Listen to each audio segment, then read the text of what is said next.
Salut à tous, on se retrouve pour une vidéo spécialement consacrée à Carlos Baleba, le joueur qui pourrait potentiellement rejoindre Manchester United pour une somme record. On va faire un tour des informations et ensuite on parlera du joueur et de ses qualités en voyant aussi son potentiel apport avec son nouveau club. Ce qu'il faut se dire, c'est que ce n'est pas encore officiel, on parle que de rumeurs.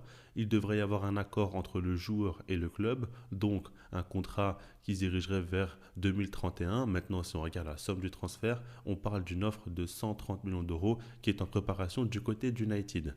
Et ça devrait satisfaire Brighton, mais je l'espère bien, parce que là on parle quand même d'un prix très très élevé. C'est simple, on parle du potentiel transfert le plus cher de l'histoire pour un joueur africain, et même l'un des transferts les plus chers de l'histoire dans le monde du football tout court, parce que c'est une somme affolante, et si ça se fait, ça fera beaucoup parler évidemment. Personnellement, je trouve que c'est un petit peu cher, j'aime beaucoup le joueur, j'en parle depuis un certain temps, et je crois énormément en lui. Maintenant, 130 millions d'euros sur un joueur de 21 ans qui n'a pas encore prouvé au plus haut niveau, que ce soit avec son pays ou même en Ligue des Champions dans la compétition la plus importante, je trouve que c'est excessif. Mais à voir encore une fois ce qui pourrait se passer. Et puis évidemment, on connaît très bien la situation entre les clubs de Première Ligue. Quand ils vendent un joueur entre eux, souvent il y a un prix qui est revu à la hausse. Donc ça fait augmenter les prix.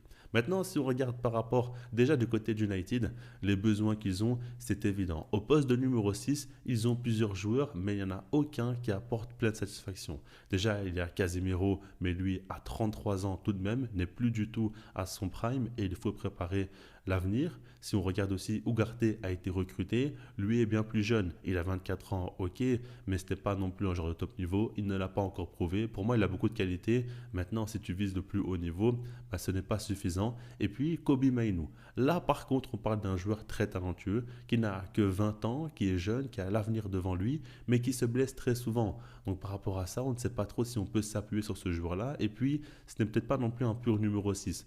On cherche encore son véritable profil et je pense qu'il a besoin d'un joueur à côté de lui clair pour pouvoir progresser.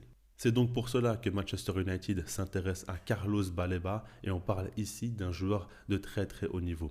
Je vais vous afficher sa fiche statistique sur la saison et on voit qu'il est très complet. Pour le caractériser, il faut se dire que c'est un joueur qui sait absolument tout faire au milieu de terrain. Il est considéré comme un numéro 6, je dirais plutôt que c'est un box-to-box. C'est un joueur qui peut autant avoir un impact dans les zones défensives qu'offensives ou même à la création. Et pour moi, s'il est autant valorisé, s'il coûte aussi cher, c'est parce qu'il répond à un besoin fondamental du football actuel, c'est-à-dire qu'on parle d'un milieu de terrain qui est capable d'être très fort à la récupération et à la création. Je m'explique. Quand on regarde Baleba, à la récupération, c'est très fort. Pourquoi? Parce qu'il fait 1,80 m, il est physique, mais très physique, même je trouve qu'à l'épaule, il est difficilement bougeable, il a un bon jeu aérien, et puis c'est un joueur qui a une bonne vision de jeu. Souvent, il va couper des contre-attaques adverses. Quand on sait qu'aujourd'hui, dans le football, il y a beaucoup d'équipes qui mettent en place un jeu vertical avec des attaques très rapides et un football très direct, eh ben, Baleba peut faire beaucoup de bien pour gérer cela, pour gérer les transitions défensives, ce qui est extrêmement important. Et puis, il a un gros abattage aussi. Avec son pressing et son contre-pressing qui est très bon, Brighton est une équipe très joueuse avec vraiment tous les éléments du football actuel. Eh ben, ça, il l'a bien compris, il le met en pratique et on voit que là-dessus aussi, il est très bon. Donc, pour une équipe moderne qui veut défendre en avançant, Baleba fera beaucoup de bien. Pour une équipe moderne qui veut jouer avec un bloc très haut, là aussi, il fera beaucoup de bien parce qu'il va couper les transitions adverses. Et puis même, dans l'engagement au milieu de terrain, il va être présent dans les duels et récupérer beaucoup de ballons. Donc par rapport à ça, sur l'aspect défensif, jeu sans ballon, il va apporter quoi qu'il arrive. Il est très très fort là-dedans et c'est peut-être là où il est le meilleur, mais là où ça le rend encore plus complet et plus intéressant, c'est qu'avec ballon aussi, il est tout aussi fort. Pourquoi? Parce qu'il arrive déjà à réussir à supporter la pression adverse, même quand il se fait presser par plusieurs joueurs, il s'en sort bien. Il y a souvent des séquences de jeu où il faut regarder où il reçoit le ballon et qu'est-ce qu'il en fait au final. Souvent, il est entouré de plusieurs joueurs, je vais essayer d'afficher quelques exemples, et pourtant, il arrive à s'en sortir. Pourquoi? Parce que c'est un joueur qui a une très bonne première touche de balle. C'est ce qu'on apprend souvent à la Masia, au Barça, on parle constamment de ça. Quand tu reçois le ballon, la première chose à laquelle il faut penser, c'est de se retourner et de se mettre face au jeu. C'est ce qu'on dit constamment aujourd'hui parce que les équipes sont très souvent pressées. Il y a à chaque fois une pression qui est mise sur les joueurs, c'est-à-dire que quand ils reçoivent le ballon, dos à eux-mêmes, il y a plusieurs joueurs qui sont en pleine course et qui arrivent sur eux. Il faut être capable de contrôler, ok, mais surtout de pouvoir se retourner et de se mettre face au jeu. Parce que là, tu peux être dangereux. Et Carlos Baleba l'a totalement compris. À chaque fois, sa première touche de balle est très bonne. Elle est simple, mais efficace. Et à chaque fois, il se met face au jeu. Donc ça, on avait plusieurs exemples importants. Encore une fois, dans le football moderne actuel, il coche toutes les cases. Parce que là-dessus, il a très bien imprégné. Et puis, surtout, quand on regarde une fois qu'il est face au jeu, là, on voit un joueur très efficace, qui a une bonne vision de jeu, une bonne qualité de passe.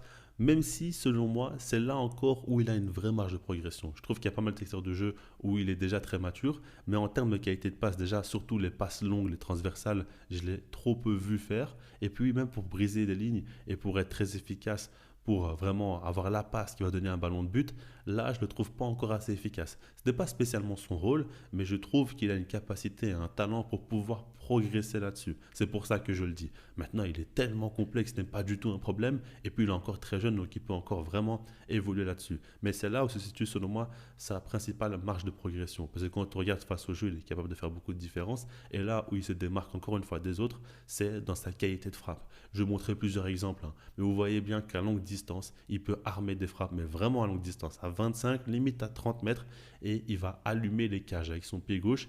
Il a une grosse qualité de frappe. Ce qui est impressionnant, c'est qu'il peut marquer des buts avec des frappes enroulées, mais aussi avec des frappes en coup du pied. Et ça montre bien qu'il est complet, qu'il sait faire les deux, et ça aussi c'est rare. Souvent, les jeunes joueurs comme ça qui mettent des buts à longue distance, c'est avec une technique de frappe en particulier. Là, il en a plusieurs déjà à son jeune âge, et c'est pour ça que selon moi, il a un gros potentiel pour évoluer dans ce secteur-là du jeu.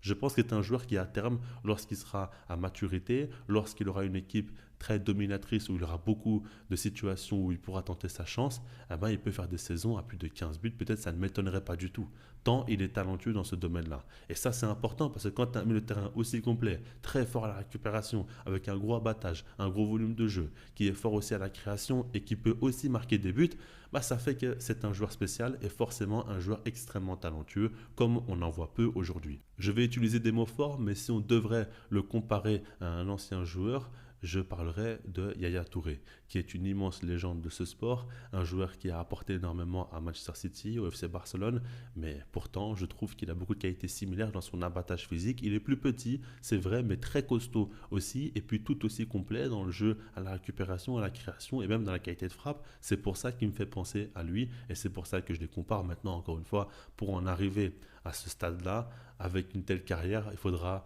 parcourir beaucoup de chemin et ça ne sera pas facile. Donc par rapport à tout ça, moi je comprends qu'United se positionne sur le joueur. Son profil est excellent. Le seul truc qui me dérange, c'est son prix, parce que je le trouve trop cher. Maintenant, c'est les prix des joueurs entre clubs de première ligue, et de manière globale, sur le marché des transferts, ça n'a pas beaucoup de sens. Combien de clubs aujourd'hui ont investi plus de 100 millions d'euros sur un joueur? On ne les compte même plus, c'est devenu limite banal, et c'est pour ça que ok, on l'accepte quand même par rapport au prix du marché, mais ça reste quand même très important. Si on regarde aussi par rapport à Baleba, il a un argument très fort, c'est qu'il connaît la première ligue. Il a déjà joué 2 saisons en Angleterre et forcément que ça rassure United aussi. Et dans leur mercato, on voit qu'ils priorisent beaucoup les joueurs qui ont déjà évolué en première ligue, avec Mateus Cunha, avec Bomo et maintenant aussi avec ce joueur-là, Carlos Baleba. Ça fait 3 joueurs qui ont déjà évolué dans ce championnat et ça fait qu'ils peuvent très bien s'intégrer. Parce qu'on sait qu'il y a une dimension physique à prendre en compte en première ligue qui est différente des autres. Que ce soit dans les duels ou même dans l'efficacité, dans les transitions aussi à devoir gérer et l'intensité dans les matchs, eh ben à ce moment-là, Baleba, lui, la connaît déjà et ne va pas découvrir quoi que ce soit. Ça, c'est un point fort, encore une fois, pour son intégration et pour le fait qu'il puisse jouer et apporter énormément. De manière générale, je suis convaincu par le joueur, je trouve qu'il a un très fort potentiel et je valide totalement la piste. Et par rapport à ça, je me dis que si on se projette, ok, il peut jouer aux côtés de Bruno Fernandes qui est un pur créateur et pourrait beaucoup apporter, mais je trouve aussi qu'avec un milieu de terrain comme Kobe Mainoo à terme, ça pourrait être très intéressant.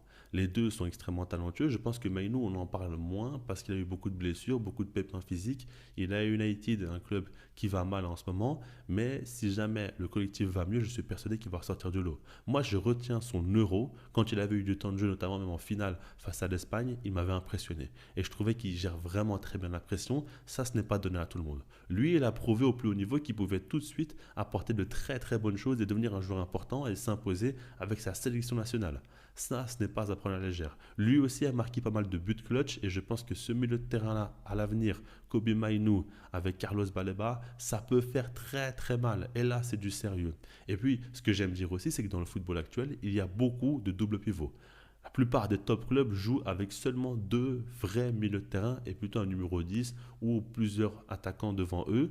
Et là, c'est intéressant parce que tu as deux milieux de terrain qui savent tout faire chacun de leur côté. Et Baleba, d'ailleurs, il est autant valorisé parce qu'il sait tout faire. Et c'est important aujourd'hui qu'un milieu de terrain sache tout autant défendre qu'attaquer. C'est rare maintenant les milieux de terrain qui excellent dans un seul compartiment du jeu. On demande même à tous les joueurs de manière globale de savoir à peu près tout faire. Eh ben, c'est son cas. C'est aussi le cas de Kobe Mainu qu'il ne faut pas sous-estimer non plus. Et c'est pour ça que j'imagine vraiment ce duo monter en puissance avec le temps. Maintenant, évidemment, ce que je dis à chaque fois dans ce genre de transfert-là aussi coûteux, c'est qu'il faut avoir de la force mentale pour digérer ce transfert-là. Parce qu'il y aura des critiques, parce qu'il y aura des attentes qui seront énormes autour du joueur. Tout le monde voudra qu'il réalise une top saison tout de suite alors qu'il est très jeune et a encore trop peu d'expérience et n'a jamais eu justement autant de projecteurs rivés sur lui. Donc ça ne sera pas simple.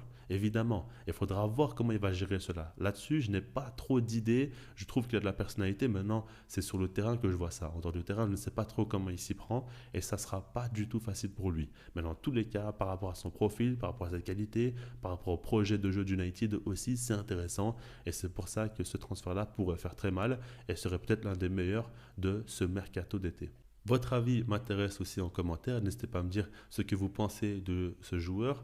Je sais qu'il y a beaucoup de Camerounais aussi qui vont regarder cette vidéo. Est-ce que vous le trouvez performant en équipe nationale? Là, je l'ai très peu vu. Je l'ai surtout vu avec Brighton où j'ai suivi cette équipe qui m'a beaucoup plu déjà avec De Zerbi. Et maintenant, encore une fois, c'est une équipe qui fait quand même monter des jeunes. D'ailleurs, à ce poste-là, il y avait Caicedo aussi qui avait explosé. Était parti pour plus de 100 millions d'euros à Chelsea. Il avait mal commencé là-bas, mais aujourd'hui, c'est l'un des meilleurs joueurs au monde à son poste. C'est une équipe quand même qui sait très bien faire évoluer les jeunes joueurs et les vendre à un prix très très fort. C'est encore le cas ici avec Carlos Baleba et j'ai hâte de suivre la suite. Donc encore une fois, donnez-moi votre avis sur le joueur. Si vous le connaissez bien, si vous l'avez déjà vu pas mal de fois jouer, likez la vidéo si vous l'avez apprécié, abonnez-vous si ce n'est pas déjà fait. Puis sinon moi je vous dis peace.